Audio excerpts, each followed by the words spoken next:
get started. Hi Larry. Want to shortly introduce yourself to the audience that people that Sure, are now joining in? sure can. So, hello everyone. I'm Larry. I'm the 3D artist and head of management at BattleBit Remastered, and I've been working on this project for around 6 to 7 years. So I was not one of the original founders. I joined slightly later, but I've been pretty much there since the very beginning of it. Wow. Um. So what how was the start for you guys when you guys first started the project on BattleBit Remastered? Well, as you would expect it, rough, like anything. Well, to be honest, this was not only the start. This hasn't changed till today. Doing games is not really the easiest thing you can do. Mm-hmm. So pretty much since the beginning, the thing with BattleBit is that BattleBit was born out of passion. It's been always been a passion project. That's why it's taken so long to develop it. Because none of us, including me, we never went to university or any school or anywhere to learn what we're doing. It's all self-taught. And self-taught always brings in the process of like learning new things. You do something that is to the best of your knowledge at that current time. 1 year down the line, you notice that whatever you did there has absolutely no sense in it, and it's just um, more or less shit at the current time, and you can't proceed with it. That's why, in fact, what we're currently seeing is not even BattleBit Remastered, and the remastered came because we remade so much in the game. It is technically already remastered times five. There has been since the remastered since the name switched to remastered, there's been like four new versions, entire new versions of the game. So yeah, I do remember when you guys first put out your the beta way back in like I think it was 2019. I don't remember the exact year, but I remember it was very rough when I heard about um and you guys basically took it down and basically brought it right back up because you guys went from the more milsome. This one's more arcadey, which I've been playing. It's more arcadey, but has a little milsome like gameplay into it.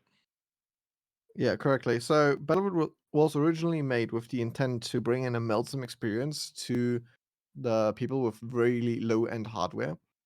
And when the game originally launched the first time, well, more or less it was soft launch, it only attracted casual players. And by then we came to the realization that it might be a good idea to switch to a more casual style of game, as this is where our audience is. Yeah, then the game was brought down and remade to a more arcadey stylish, yet a few of the more hardcore elements still survived and are still present to this day. For example, the magazines. Hmm. That is still a mechanic you usually would expect within a hardcore game and not a casual shooter. Hmm. So how do you guys deal with the burnout? Because I know it's like for years you guys were working on this for the years. So how did you guys or the team should first say dealt with the burnout and how you guys kept motivated to work on this project? Well, community plays a big part in this, and if you start a project, I would always recommend to start building a community around it because there's some really smart minds within your community that will drive you forward. Um, Alongside that, just coming up with new ideas, doing some cool things that maybe a little bit about outside the boundary of what somebody would expect from the game, but they are there for the fun, or just in general, like keeping what is more and more present now is like keeping a mix within the task, not doing like 20 weapons. Maybe do a vehicle in between, do some attachments in between, so that your mind is always a little bit more eased. Same goes with just programming and developing things. Um, if you work at two things at a time, yes, it takes some time to think yourself into it. Use the flow, and as soon as you notice that your flow is going down, switch, go to something else. Um, at some point, you will always return to whatever you did first. and finish whatever you did first. And how did you guys deal with um when the game now came out in June? So how was the feeling when you guys finally got the game out and you seen the reaction of the fan base and Steam as a whole?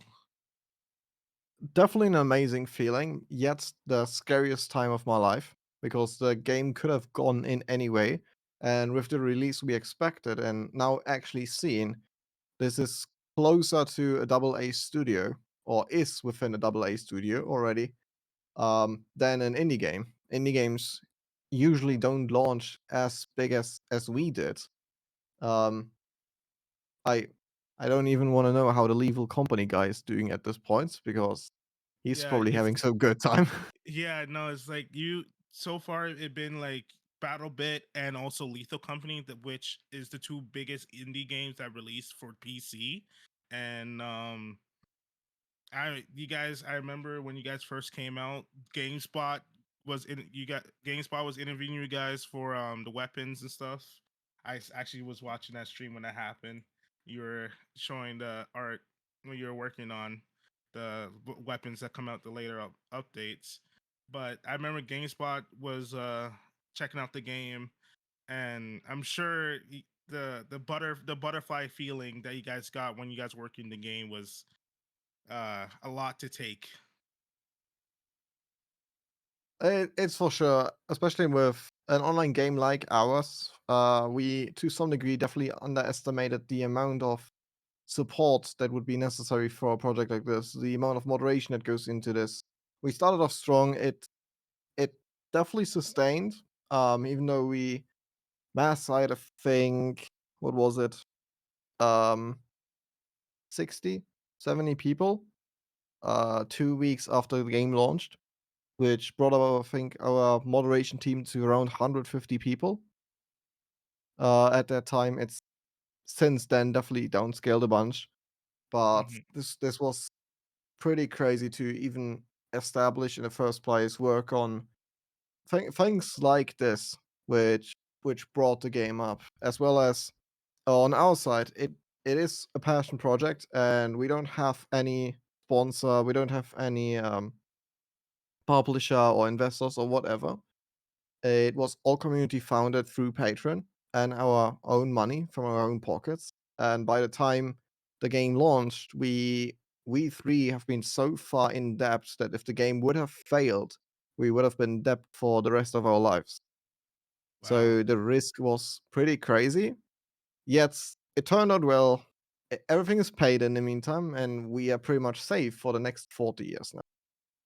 Wow. Yeah, I do remember when you guys first launched. It was over 87,000 players all launching it. I'm sure the servers were absolutely bombarded, and for you guys to just the three of you guys, just the passion just to make a better game on a potato PC. I'm sure that was just like people will probably think of you guys as a joke, but turns out the three people with three passions made a game, and it now turns into almost a double A studio production.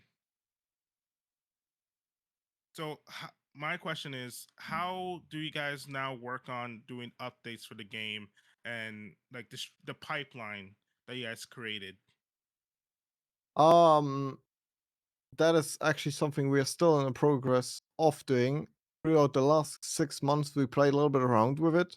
How some actually dedicated testing would work for some features, how and good pipeline progress pipeline would work out. And within these months, we are about to finalize this pipeline, hopefully, and then do actually first test runs. How a development pipeline that isn't like, oh, we just finish something and just like push it to the game would actually look like, because that is pretty much what it has looked like before. That's why we had updates pretty much every weekend, which from an industry perspective is absolutely insane to handle. And yet we noticed that in the meantime too, that something like this is not even sustainable. And we are now looking into more refined update scheduling. So doing once a month with like fixed time frames for some action. Hmm. Have you guys ever thought of just like making like a not like you know how Battlefield have their way back then they had this thing called a CTE where the developers can put out like a little test build and the community can try it out and tweak and you guys can tweak on the fly.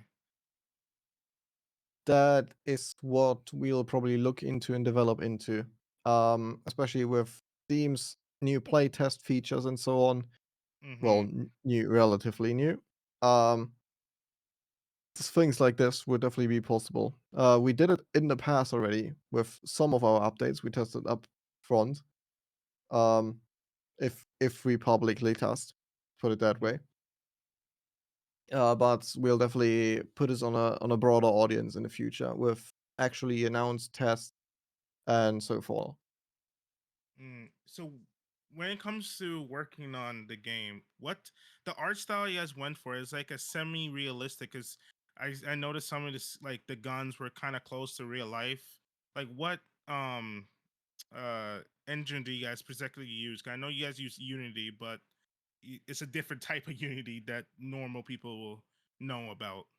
'Kay, it kind of looks like a Um, Roblox, but it's not. well, the art style is not really dependent on the engine in any case. Hmm. For anything art related, I'll use Blender. I'll make all meshes myself. All weapons have been made. We didn't buy any asset pack. Oh, Um, oh, I see some Blender enjoyers.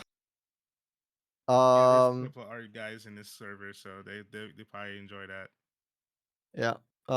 Collected and respectively 12,000 hours in this program in the meantime. So kind of know what I'm doing, even though I have no idea of what I'm doing. Um, yeah, and it's everything like from weapons. I'll just try to keep it as close to reality as possible by keeping it really minimal to, or in case of triangle counts. I think everyone is pretty much aware how everything in 3D is calculated, right? Yep, yep. Yeah. So um, for my weapons, the style they have with the detailed depth they have, I somehow still manage through my experience to keep them somewhere in the range from it's 2.1 to 3,000 triangles, which if you look for what is out there on the market regarding low poly weapons, they are usually like twice or triple that amount. So that's one of the big factors why the game runs so well. There is actually not a lot of triangles. There's not a lot to render in. So even without a GPU, you'll still reach high FPS. So when it comes to like just the support and the further on development, do you guys ever plan on just instead of being you three to like include more people? 'Cause I'm sure because I know from like from Phasmophobia when he first came out, it was just one guy. Now he developed into a full on team. Do you guys? Sorry. Do you guys plan on adding more devs to the team, or are you guys still gonna try to do the 3 man? Um, the core of us will stick a three-man team, but in the meantime, we started hiring new developers. They're currently in training. It's just Hmm. a process as we do things way off the industry standard. Um, Hmm. just because nobody knows the industry standard. We just Hmm. developed our own style of doing everything.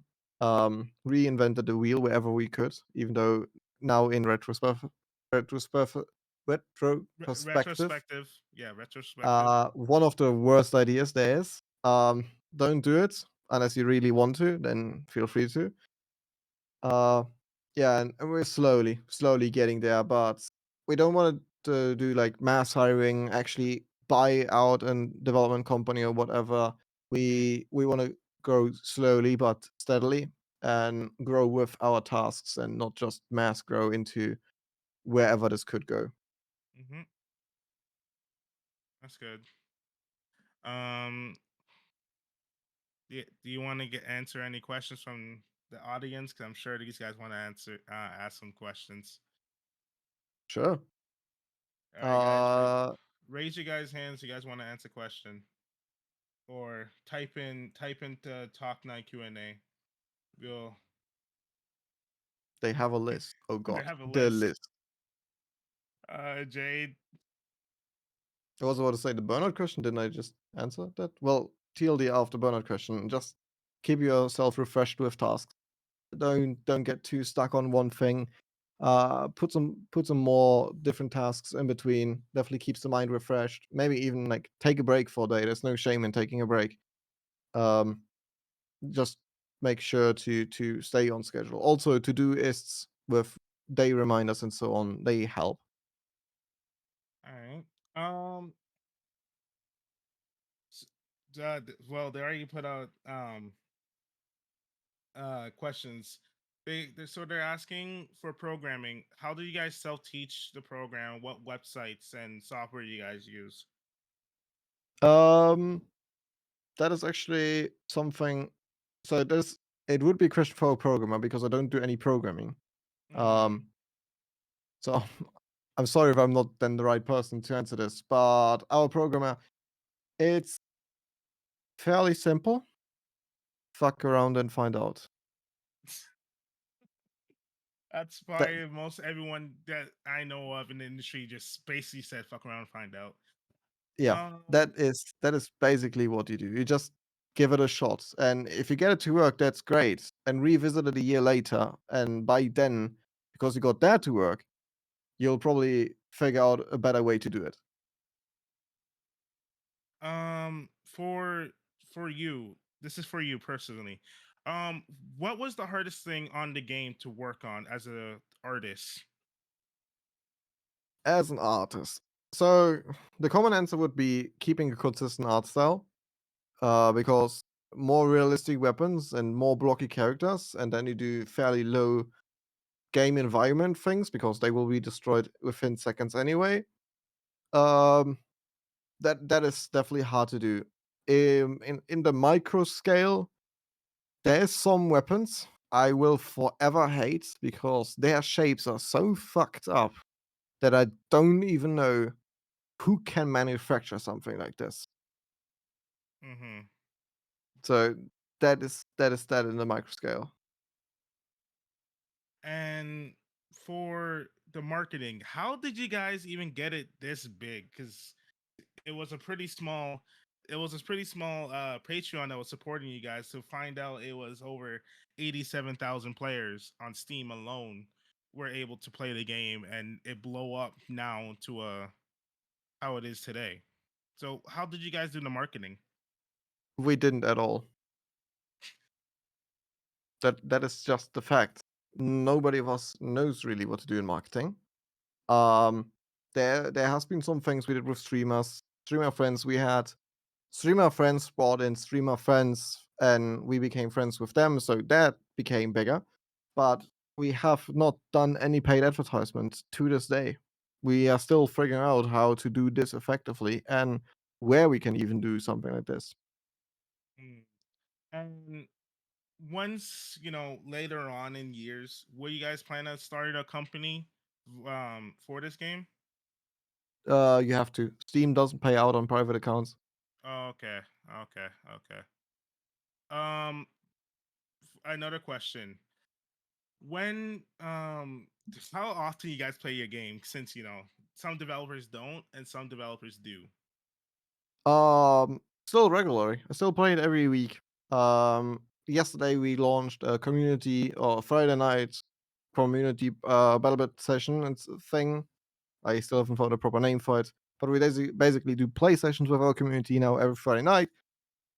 I usually will play the game like the last 30 minutes before I go to bed. So Hmm. I'm trying to play it daily. In the meantime, for the last 2 weeks, I replaced it with SnowRunners. SnowRunners rings a bell to anyone here. Um, but apart from this, yeah, I still play it pretty regularly. I'm in fact in the game right now, as I wanted I, to test something, and I got lost and played around, and then went back into testing something. yeah, because I'm also on the game right now. And also, I just looked at you guys' Twitter. And I saw you guys are working on this another camo system, where it's like woods, like the I don't like you guys have wood pattern on it. It's like sticks and I don't know how to explain it, but I saw in you guys BattleBits. Let me actually pull it up. I don't know what it's called. It's a certain word you guys they used in the military, and I saw. Uh, I'm I really cannot speak because it's crazy to me that I send out the email and you guys respond pretty quickly. So I'm kind of getting the fanboy ish. If you want to talk, if you want to talk, Robert, you can. You can take over.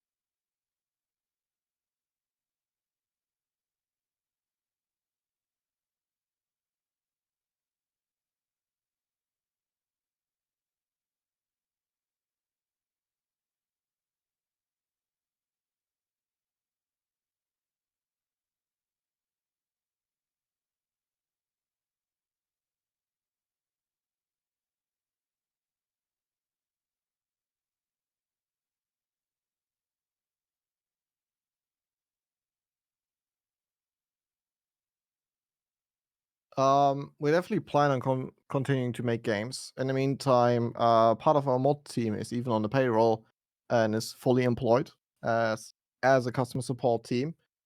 Um, our main focus is still BattleBit, and the majority of the money that game made didn't went into our pockets directly. It went just back into the game, back into the company to develop this game. The thing about Steam is on that page, if you have a or if you have a product on Steam, you can write in whatever. There's just like fill in boxes there. You could just I could write there Square Enix or something. They would probably flag that down the line, but that doesn't or there's no need to prove like a company exists or something. You could literally write whatever in there.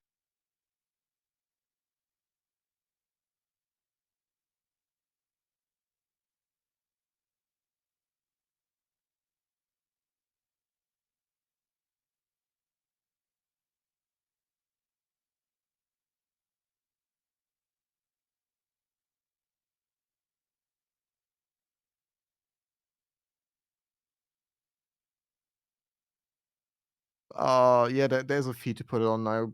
The game, because it's so long ago, we made it through Steam Greenlight, but I'm fully aware that this is not an option anymore.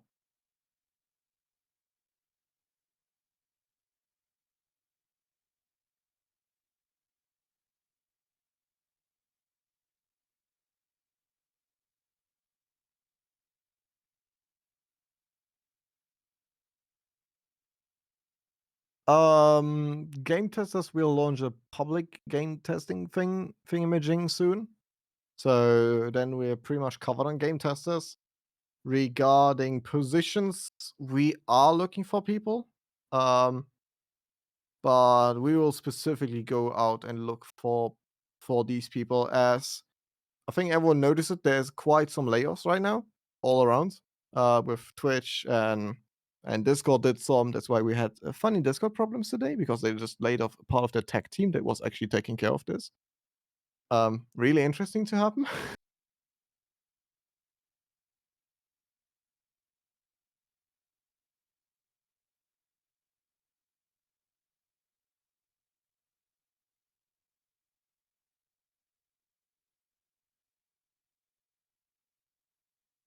Well, throughout the last 6 months, we built, or at least I built up quite some portfolio of people. I built so many contacts, or I got so many contacts. Now there's so many people I know now. Um, so I'm just of the companies I know, and then I follow them Twitter, and it's like, hey, I got laid off today, and then it's like, oh, well, I might have a job for you then. So things like this, or for example, we're looking artists right now. ArtStation even has a feature of finding an artist, and then you look for a freelancer would be fine for our cases right now. So we just look for a freelancer, and we find like that person we actually need to do something.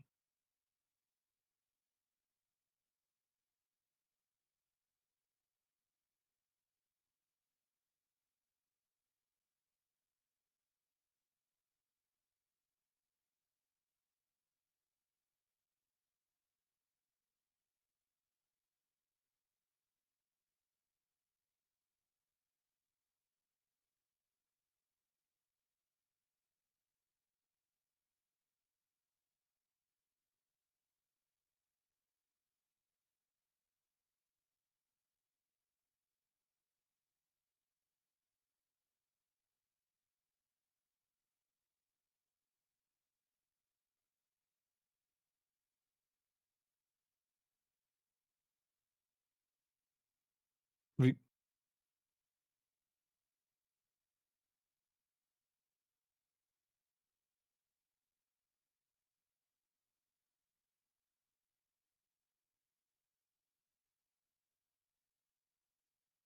that is really heavily dependent on where we are looking at. Regarding programming, definitely someone with good networking or networking knowledge.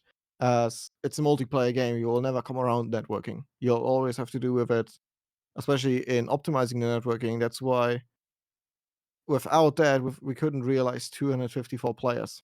It has to be well networked, or that has to be well set up. Regarding art, I look for people that actually know what they're doing. If they make weapons, how the weapons look, compare them to the real ones, see how equal they are to the real ones. Is that someone that just like, oh yeah, I make this weapon now, and it's like, oh no, I don't need this and I don't need this, or is it someone that was or sits down and be like, okay, I want to keep it as close as possible because only then that is actually the weapon is, or not something like smishy mushy, something in beside. Knows what a good mesh flow looks like from going faces into faces.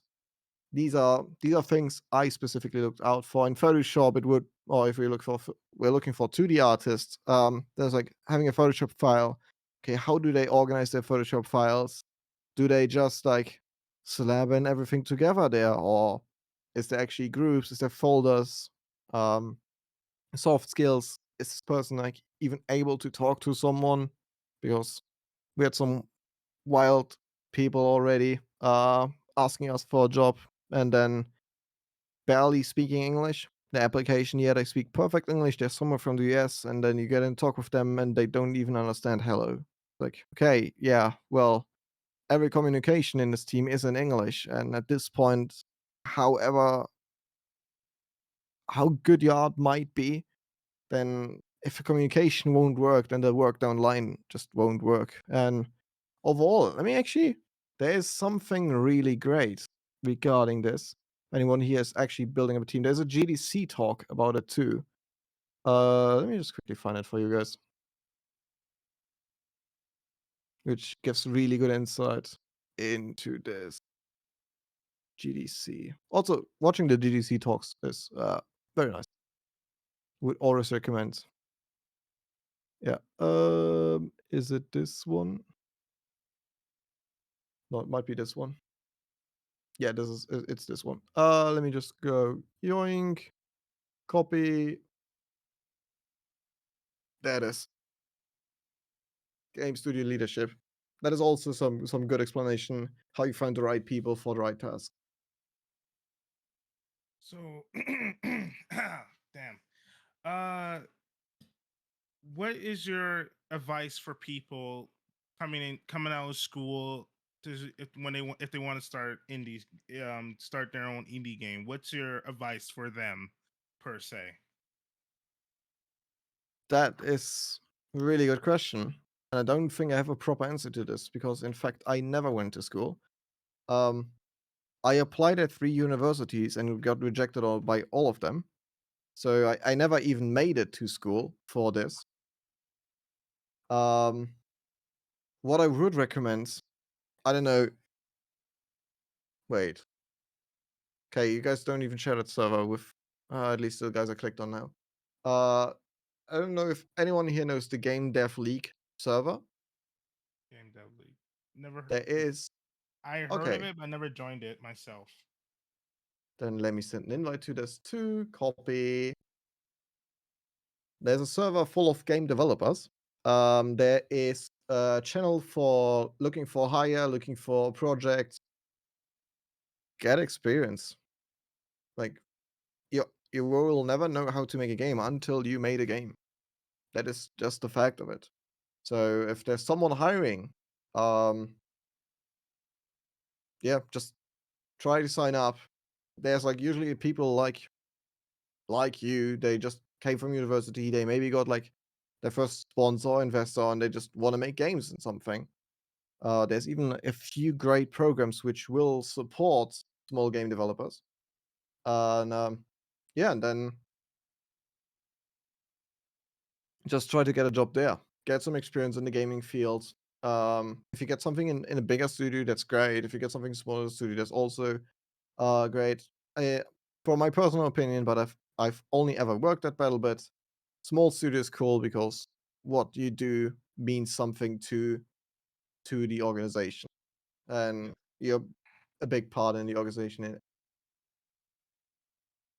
yeah, because it's like you said, it's a three-man team, so everything you've done, um, it actually doesn't matter. Another person asked a question: have you guys ever faced any major issues on like due dates, and how would you guys solve them?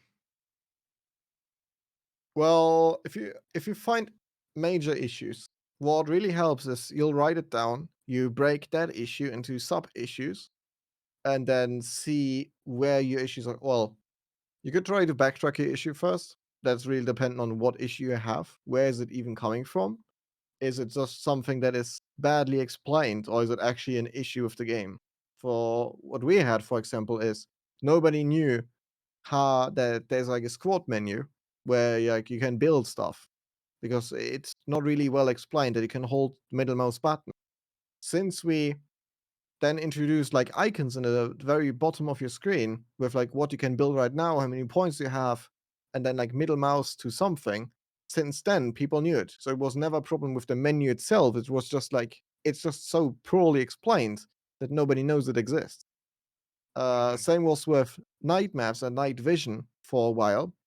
On your right side where your weapon is, at the very top, it would show you an icon with the letter N that you can enable night vision.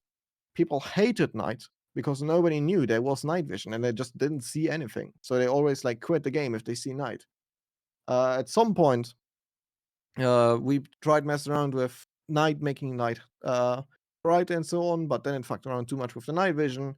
We were just like, what if we just introduce a pop up if you just first time spawn that is like, hey, big thing, press N to enable night vision. That fixed that. It literally fixed the issue. Um, Hmm. And if you ever run into a more serious issue, write down every step that would go into it, every step you know at this point, and then just split it into milestones. It's best example for this. Best phrase I know for this is like if you're in a forest and it's really foggy, you will not be able to see the exit of the forest, but you will see your next step. You'll see the next tree. You can go towards the next tree, even though you won't see the exit. At some point, you'll find the exit. And that is pretty much what you should always approach. Just take a step back, Hmm. get down what it takes to do this, and maybe even like if you approach a change, it's like, oh no, that's way too much to do, and we'll never be able to do this.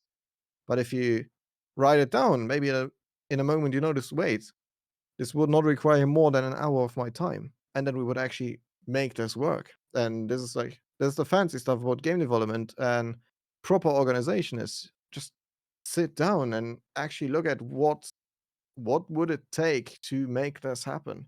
And if it is not too much, then just make it happen. And if, in your words, if you can go back in time, what would you tell yourself in early development about what's going to happen to you in the future, and how would you handle the past mistakes to your future, to your past self, like in a way? if you can go back in time, could you like, okay, worry, don't worry about this, and so on and so forth. What would you say to yourself? Nothing. Just you have to do mistakes to get where you are to this point. If you don't do the mistakes, you will never learn it. That is just the reality of it. Yeah. Mistakes are the most natural thing to do, and nobody should be blamed for his mistakes. You should always congratulate someone on doing a mistake. Hmm. So, and hmm, yeah.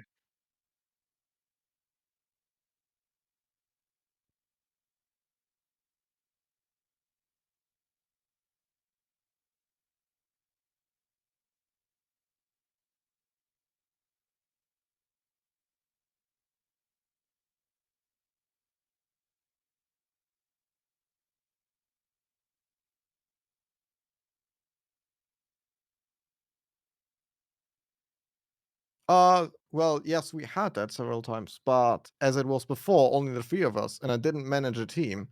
I can only tell from my experience. And what you do then is just don't sleep. Sometimes for days at a time. Funnily enough, me and Oki, our main guy, we had like in somewhat internal competition going on of like how long after release everyone could stay awake. I managed to get it to what is it, 62 hours? He did 64 hours. Then 5 hours of sleep and we were back.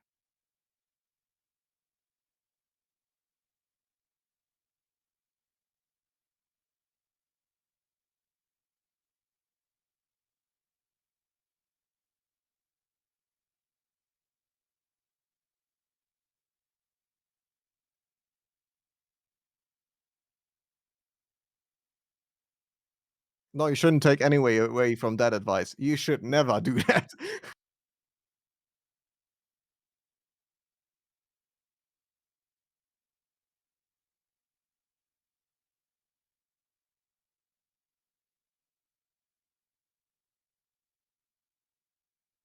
No, no. So you'll always get help with it. We are a group of friends in the end. We're just a group of friends that just did this for fun. Um, if you need help, then you will always get help. We would sit all together through that together. There's no single track. It's like not your issue. There is something we'll put on someone's plate because it's more or less his field. I won't fix a networking issue because I have no knowledge in fixing a networking issue. But yeah, we'll always go through it together. If it was something that we commonly did that all of us could do, then we just like sit down. Okay, what is everyone's things? Okay, this is important, and you stay on this, and this is important, and you stay on this. Okay, then I look into that issue now. For example, if it's with like in the moderation team, we all together build that moderation team.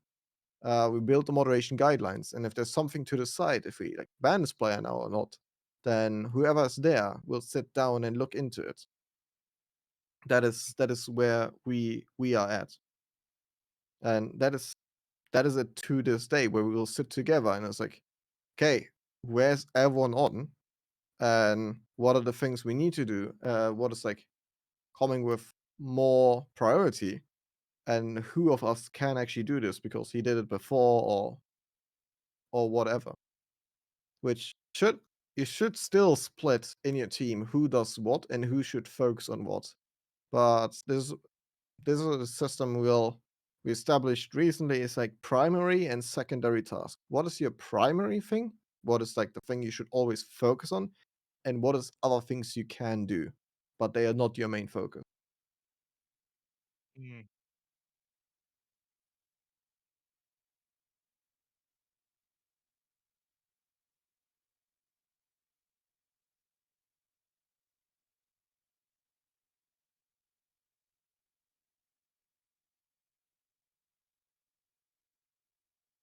Mm-hmm.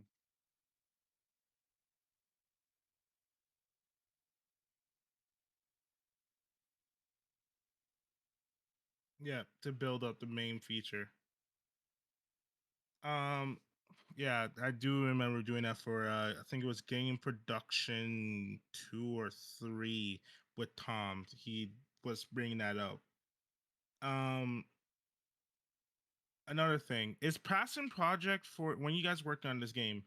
Are you guys looking for more passion project than degrees and educational um background when you guys were working on this game? That is the big question, to be honest. First of all, there's not too much experience on my end for that yet. Second of all, it really comes down to what? If you're just like the average uni person, then you probably don't have a lot of chances. As you basically only know what the uni told you. Hmm. And that is a problem because what the university tells you and how game development actually works is from the things I got sent from like people that go to university because I kind of just looked into it on myself. It's like, hey, you would never do this way.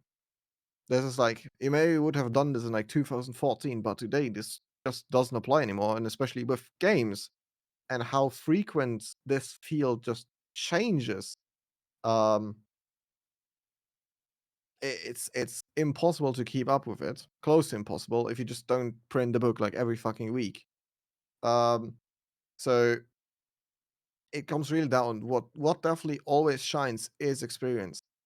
If you have shipped the game, if you had all the issues from trust and safety to customers to support ones, if you have the issues of just people constantly complaining in your DMs because something doesn't work and it's entirely their fault, but they just won't admit it. Um, so yeah, in my opinion, own experience definitely outshines the university experience. So I would always recommend go out there and actually just make games, get your own experience. The more things on your resume that are like, hey, I didn't do this in university, I did this myself, the better it is. And for you personally, what got you to do game development, and what got you to be an artist into the game development world? Um, so my personal like my personal history of like being an artist, it started with modding. I did some 3D things because I thought it was interesting, and then I got into modding. I used to make mods for Skyrim. Did Fallout 4 when it released. Fallout was too bad. It went to Fallout New Vegas. Did City Skylines. Did Ravenfield. Did Kingdoms and Castles.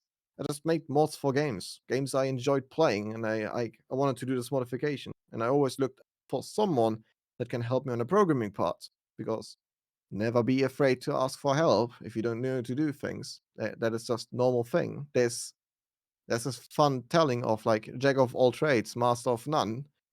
Try to be more of the master side. Jack of all trades. There's so many of them, um, and this is where my thing started out. And from then Ravenfield, which is similar to BattleBit, it's a similar style, similar game style, but entirely single player with only bots. Well, there's a community made multiplayer mods, but I think that one's pretty much shut down in the meantime. I haven't kept up with it. Um, yeah, I got into BattleBit. At this time, I had a lot of experience already. What it does mean to make realistic things, or like how some of the paint softwares work. Substance Painter, for example. Even though in the meantime, since they updated their UI and a few of their things, I have no idea anymore how that software works because I just don't use it anymore for 6 years now. Um, Mhm. yeah, it is that was more or less my history. It's been all about just like, hey, wanna like fuck around and find out. Mhm. And so, if say if you guys will be hiring for the development team, will passion projects will be like a candidate for a part in the team, or just you guys gotta go for typical um developers or whatnot? Mm, so So if I understood it correctly, you'll ask if we rather have people with passion projects or if we go for the standard developers. Yeah, like someone like not like me per se, but like people like that has some type of like indie style, like indie work, but not like big developer work like AAA developer. I don't know how to word it in That layman's have term, but that heavily depends on what you have been doing within this team. hmm So or what your passion project looks like. If if you remade Flappy Bird as a passion project, that might not look so great than being, hey, I did some of the networking for Sea of Thieves for like 5 years now. That person probably knows more than whoever made Flappy Bird. hmm So it's hard to estimate. It really comes down to like the one-on-one talks about, okay, where have you been? What stories can you tell? And the more stories someone can tell about issues they ever encountered, the better it is. hmm Like then do you know you have someone in your hand that has some experience, that know where he's going, and it's like there's like my common question is, okay, what is there like an interesting issue you want to talk us about? And then if someone actually directly comes up, oh yeah, I had this issue once where like this thing would just constantly flip, and in the end notice, oh like I had like just a dot at the wrong spot. Like, okay, this guy, he had an issue. He went through the entire investigation process because you'll not like go through that 10,000 lines of code and just look for a single dot. You will not find that dot. So you'll go through a few testings until you pinpoint where it would be, and then you go down and find it. okay.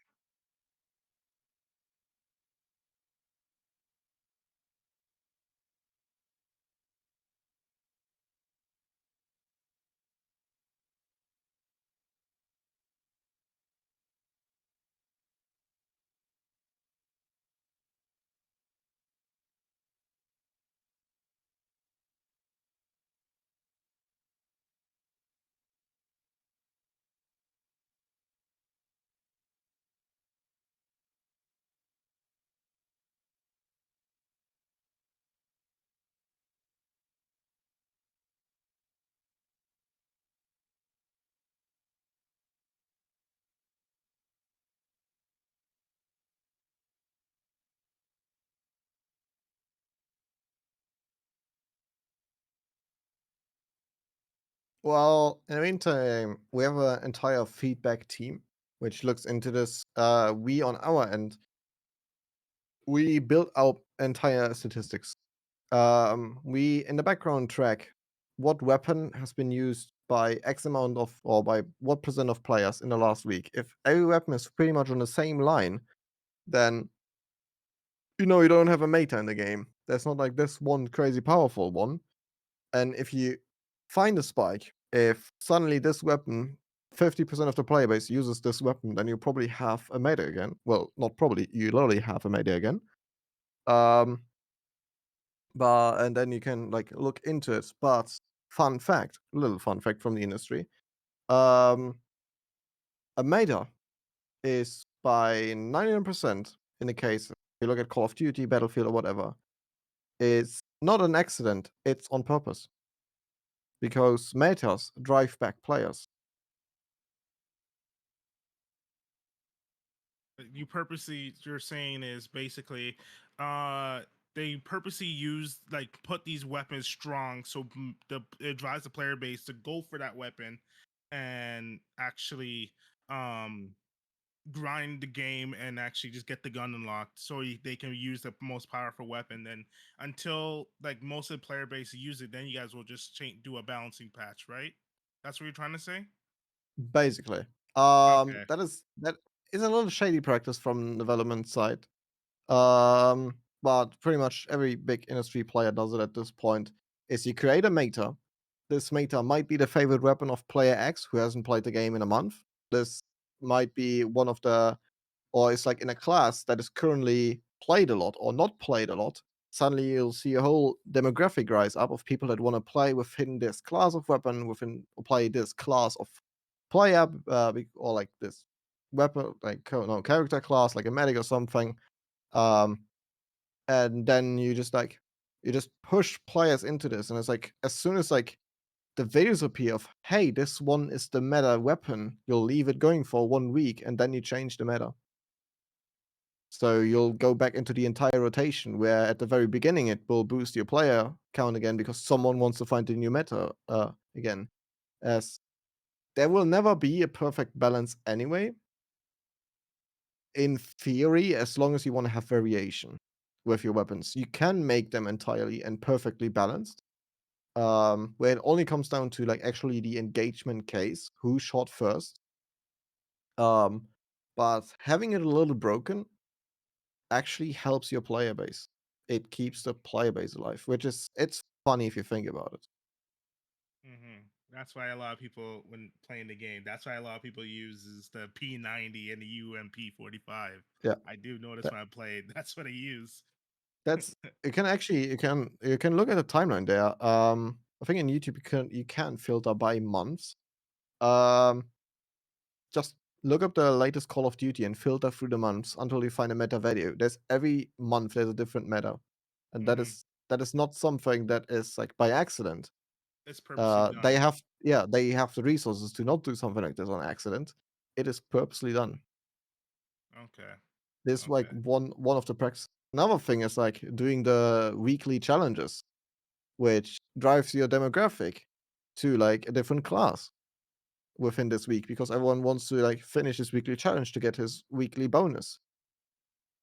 Hmm. There's some tricks to push around your player base. Hmm.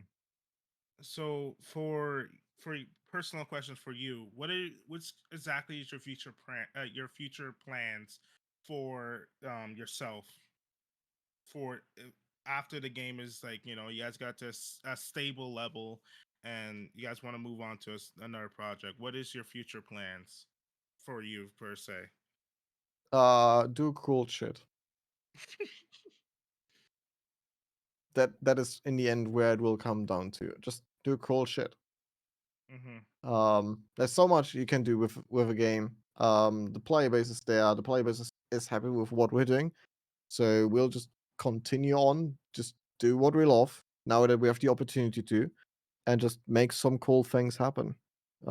Maybe some other events with like big partners.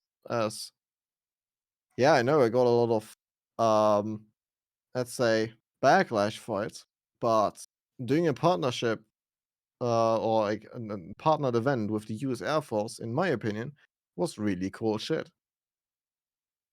As this is definitely not normal, and the Air Force lies like literally giving you the design draws to make that camo and put in a whole new armor suit.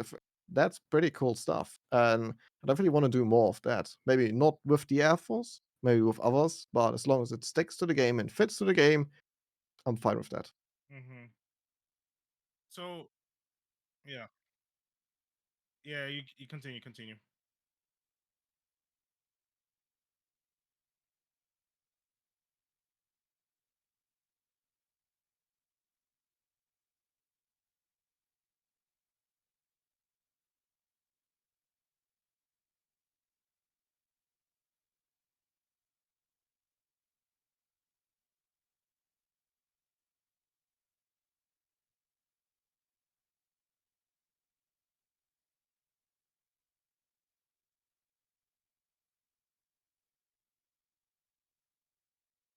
Yeah. So at the point the game is released, you're not alone in this anymore. So you should always look for your community, look out for your community, what the demographic there is, where they want to go. For example, best example there would be people in Iran. They don't really like the US. Who would have guessed that?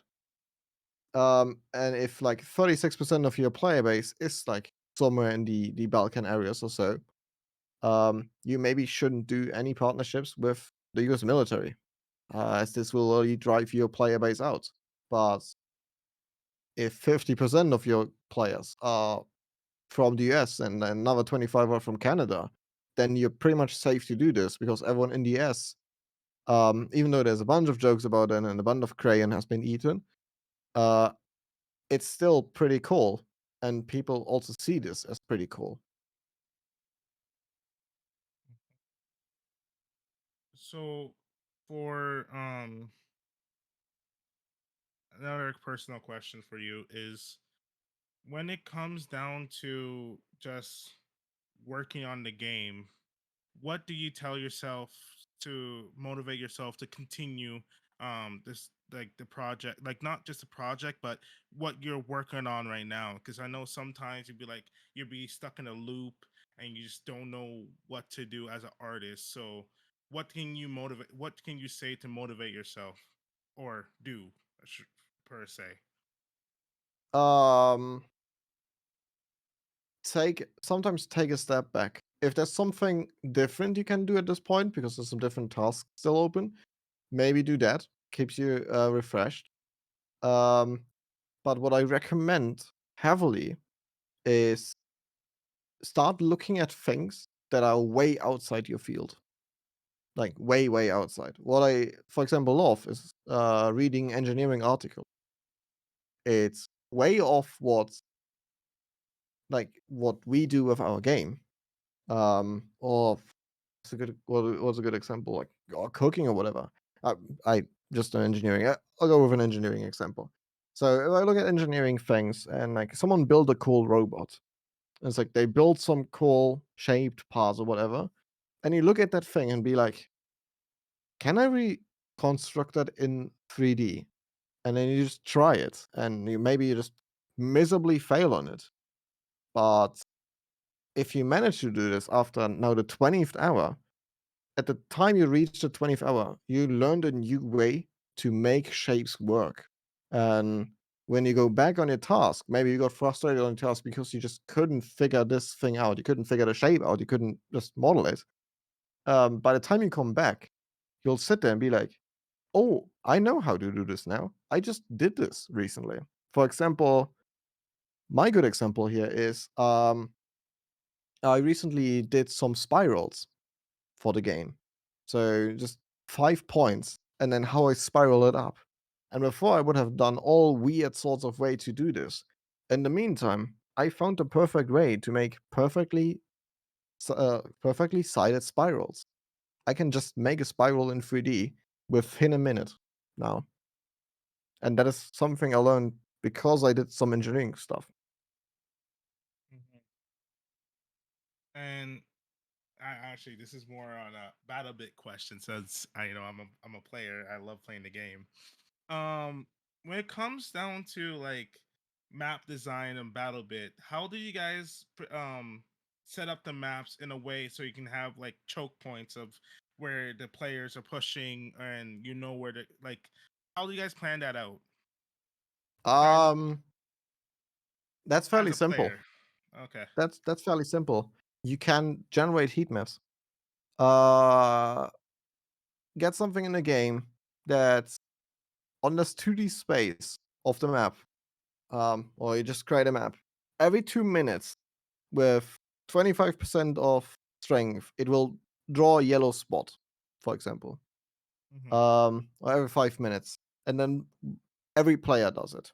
Every player just draws a yellow spot. By the end of the game, you'll have a heat map, and you can clearly see which paths people go.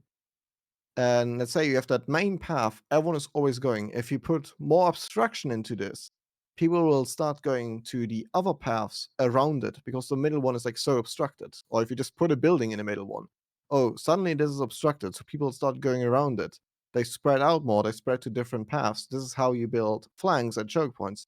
You'll just see, okay, where's the main amount of people going and where could you go around? And then you just start building your maps around that. That's why some maps constantly being improved or reworked. We look at the heat maps, we look at the heat map data, we figure out where is the main point, and then how we can maybe stress out that point because some main point might be on one objective only, the very famous C objective from Pakistan, right?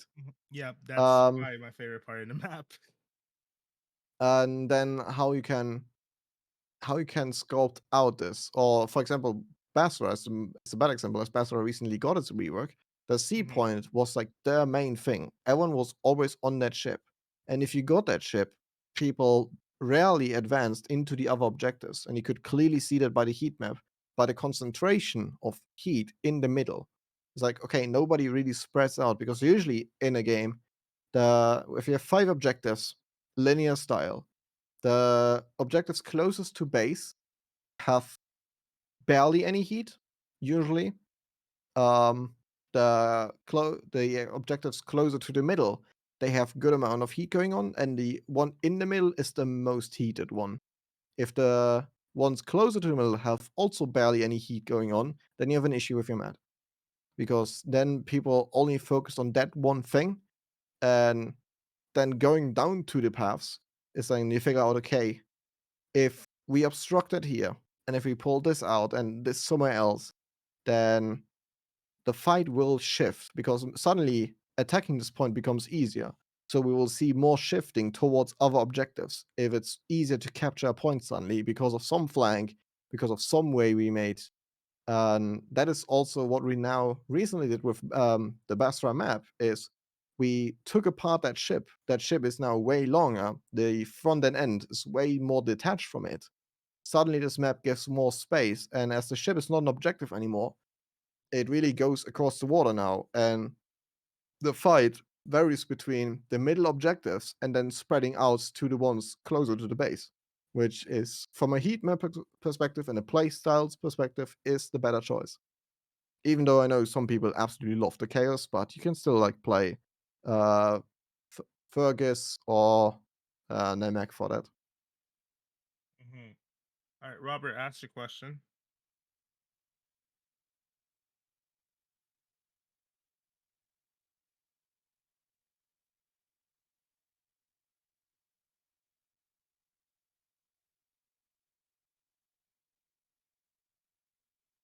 I'm always on it.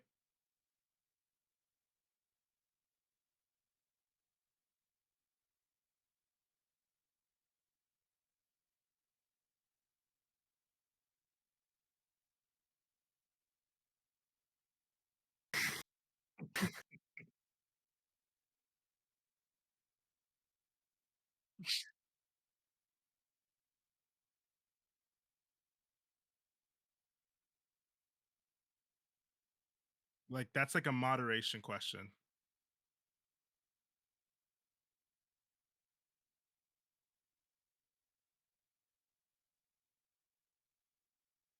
Well, you're pretty much asking the right person because I established that entire system as well as I built the entire team's fight. So, yes, it's fairly easy. Moderation system. We can't go too detailed into it because moderation always means security, and you shouldn't talk about your security systems. Just most common thing. Basically, fight against hackers. Easy. Infiltration. Just infiltrate them. There is countless second accounts of moderators in various hacker servers. We can we basically infiltrated at this point every network there is. Um, we exactly know if someone creates a ticket and it's like, hey, I was banned for cheating or by accident and so on, and you can just double check. Okay, is this person in any of these servers? Yes, he is. Okay, he's not banned by accident. He has been banned rightfully. EAC does a somewhat decent job at it, finding the most common ones. The game in-game reporting system does wonders because people report them. You just look into the case. Most of the time, by stats, it's pretty obvious who's cheating and who's not. Um, there's always false flags, yes, but it's then about testing the systems and figuring out these false flags. Even though there's some really smart people, and I know I'm not really supposed to tell. There's some smart people in the game, and even they infiltrated the websites. They have the entire databases of all customers and all their Steam IDs. We know exactly who's cheating at any given time. Whoa.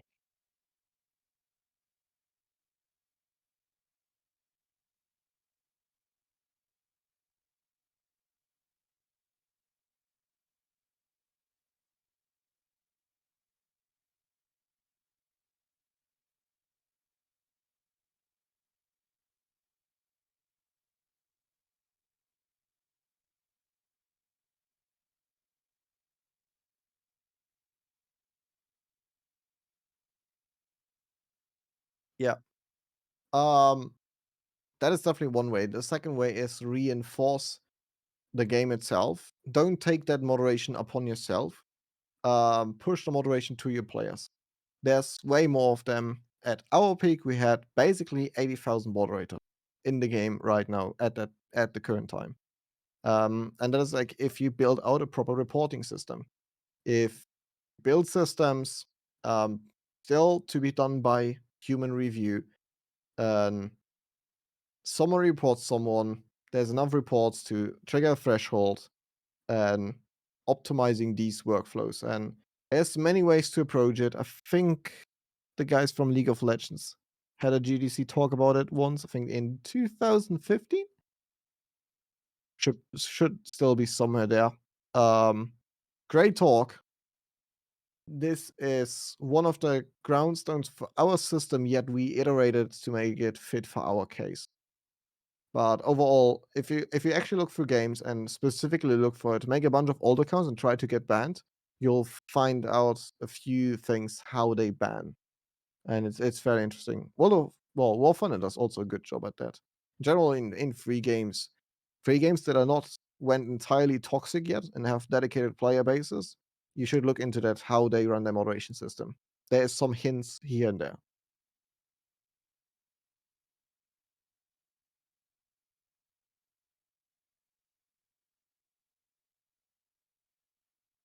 That was Minecraft. Well, That was that Minecraft. is No, no, it, no. So Minecraft had a Minecraft server had that leak on Discord. War Thunder has it in their forums, and funnily enough, in the week of Christmas, it happened twice. oh god. They have the other end of the spectrum problem. They have a too dedicated player base.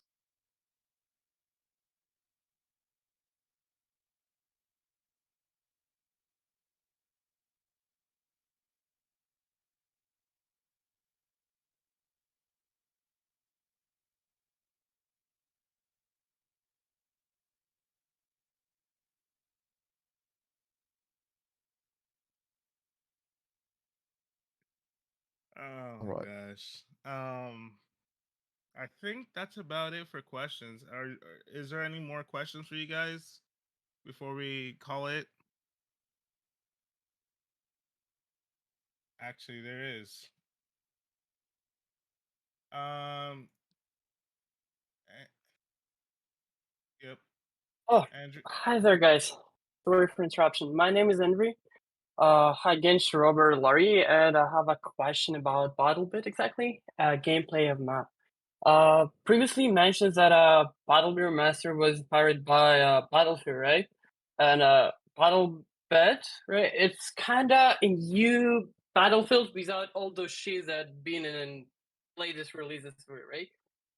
But actually, when I was playing BattleBit, I saw a lot of things from Squad. How did you guys come to this idea, and how this transition was done from just creating a better game from Battlefield, and you ended on creating literally a better Squad? How the Um, transition? there was never really a transition in that.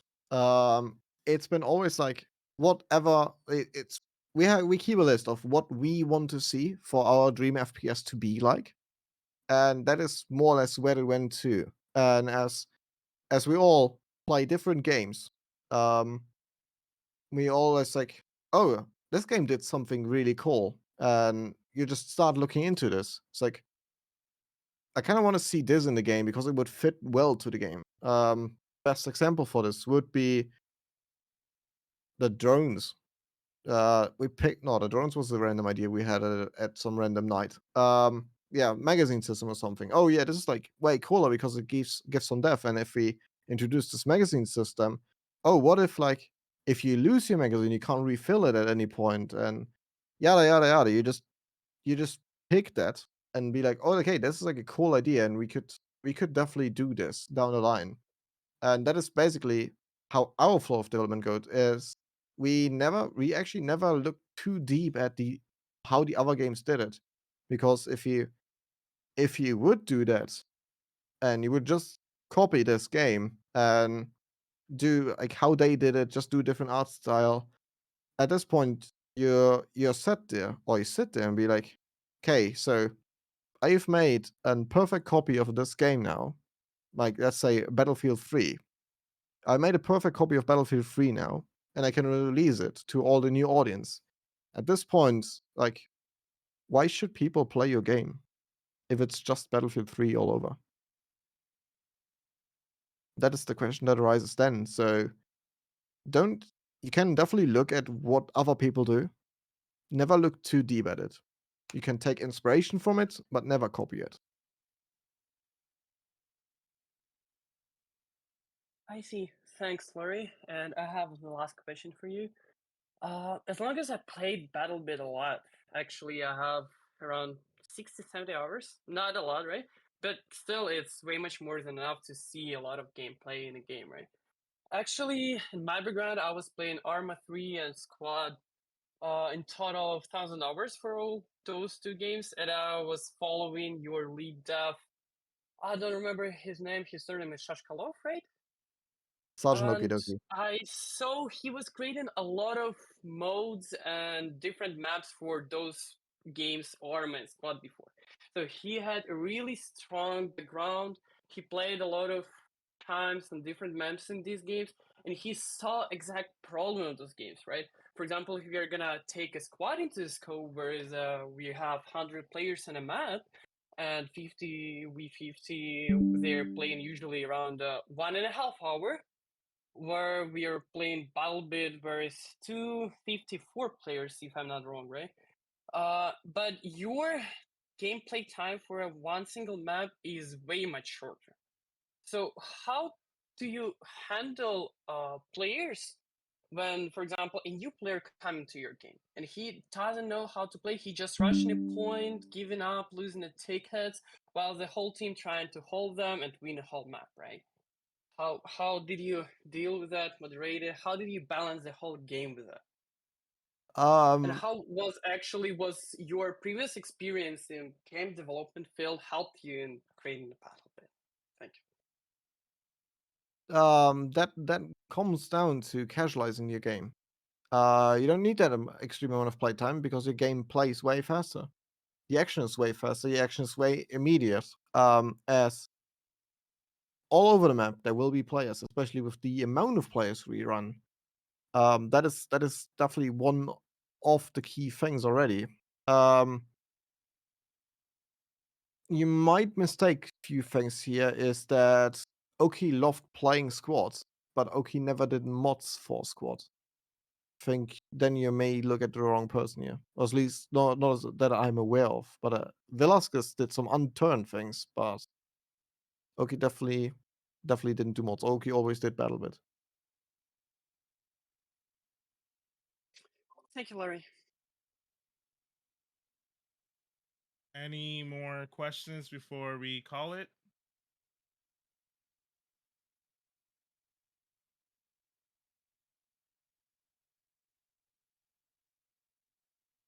Yeah.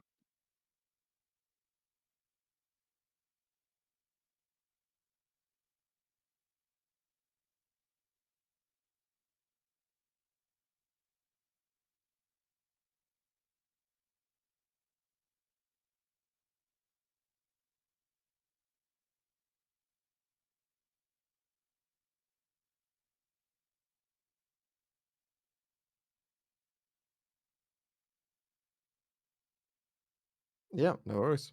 I'm always open for cool stuff, helping people. Yeah, I think that's it. I'm probably gonna hop on it. Get on a match in BattleBit as soon as we finish this. At least I'm actually playing the game, Robert.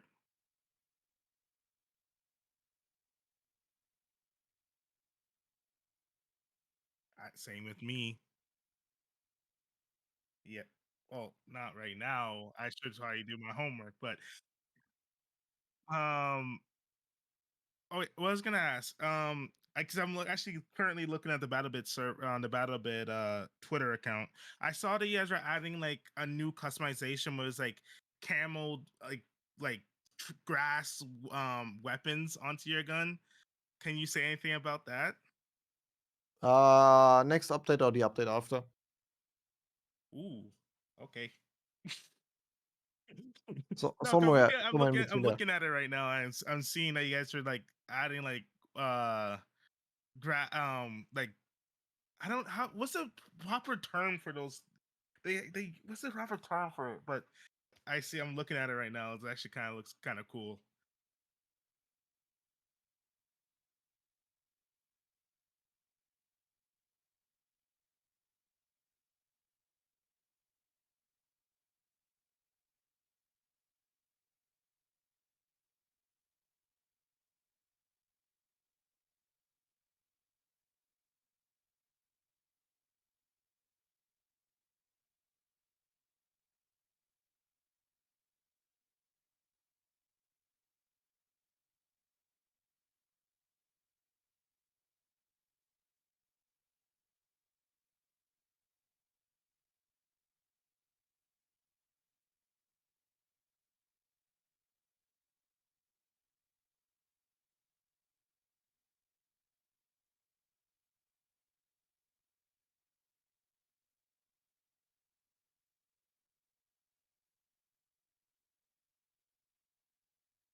Honestly, my biggest takeaway from this, getting hands on and speaking to you, Larry, is that game development, or just for say, going into games without um, any planned out is actually kind of a good thing because you learn from mistakes and you get better at it compared to going into it with a plan and you get mistakes but you don't know how to deal with the mistakes because you it is not part of the plan.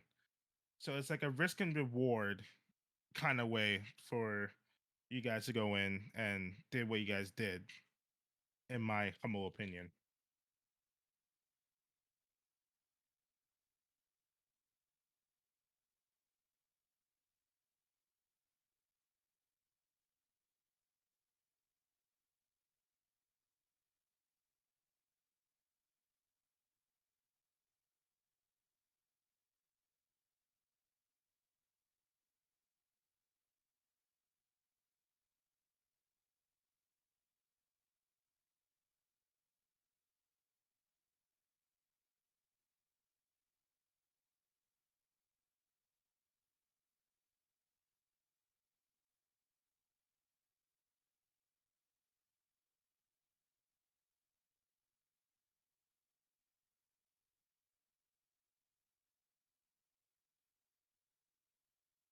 Hmm.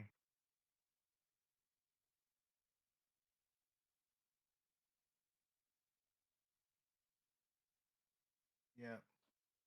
Well, like our my co-partner said, Robert, thank you taking your time out of your week and couple just a hour of your time to talk to a group of college students don't know what to do in life and just wanted to know you guys, hope you guys know you guys are actually inspiration. You guys inspire a lot of college students and not just us, but I'm sure other people around the world to take a risk and try something that no one really tried before by just getting a group of friends to just create something. So I thank you, Larry. Yeah, no worries. It was fun being here. Maybe I'll catch you in the game because I'm actually on the game right now. Probably go to play some matches before I could actually do some homework. Yeah, maybe you will, as I will be around in a bit. I got something to finish after this, though. Okay. All right, guys. You guys heard it from the lead artist of BattleBit Remastered. Give it a round of applause. Everyone's giving emotes and